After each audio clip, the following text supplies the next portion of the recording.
Your tongue can be your best friend, and it can be your worst enemy. If your tongue is hateful, if your tongue is disrespectful, even if your tongue is angry, it becomes your worst enemy. With this, my mother instilled in me the understanding that the way you speak to people impacts the way that they respond. You didn't want to embody these things in your speech, and that made sense to me because they were unpleasant. Hate makes you feel unsafe, disrespect makes you feel unwelcome, and anger makes people feel uncomfortable. As I got older, however, I became a lot more familiar with anger. In fact, I would say her and I were very much best friends. I understood her, and she understood me. She understood how unjust it was to wait 5 years for a referral to a specialist. She understood how unjust it was to kick the families that built the Fillmore out of the Fillmore under the guise of urban renewal. She understood how unjust it was to be attending the funeral of friends I had gone to kindergarten with. My anger, she kept me alive. She gave me the courage to make noise, to advocate, to refuse to be overlooked, to be confused, and to be confused loudly. Why don't you care about me? Why don't you care about my people? I was even angry at my own communities. Why was no one else standing up? These things were awful. Why were we allowing ourselves to become silent? I couldn't fathom the nobility in suffering silently, and it pained me to witness my people give up their own potential for success. They were perpetuating the systemic neglect that kept us fractured.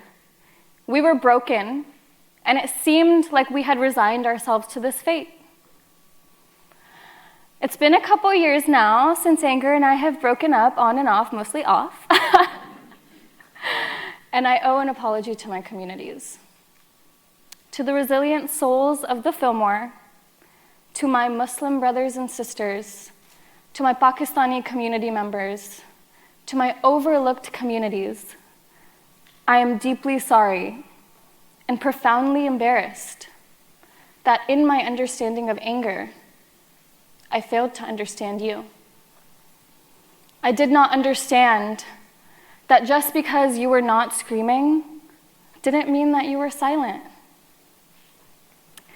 I failed to understand the tremendous sacrifices that you made for me, moving to foreign lands and embracing discomfort for the sake of our shared future.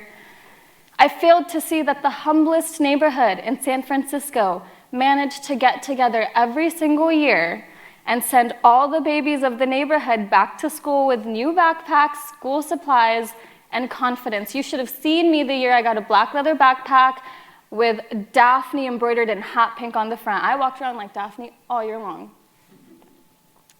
I failed to see the importance of the late payments you let me make for dry cleaning, the free candy bars you gave me from your corner stores on my bad days and on my walks around the block, the free rides you gave me in your taxis, in your income, in your business.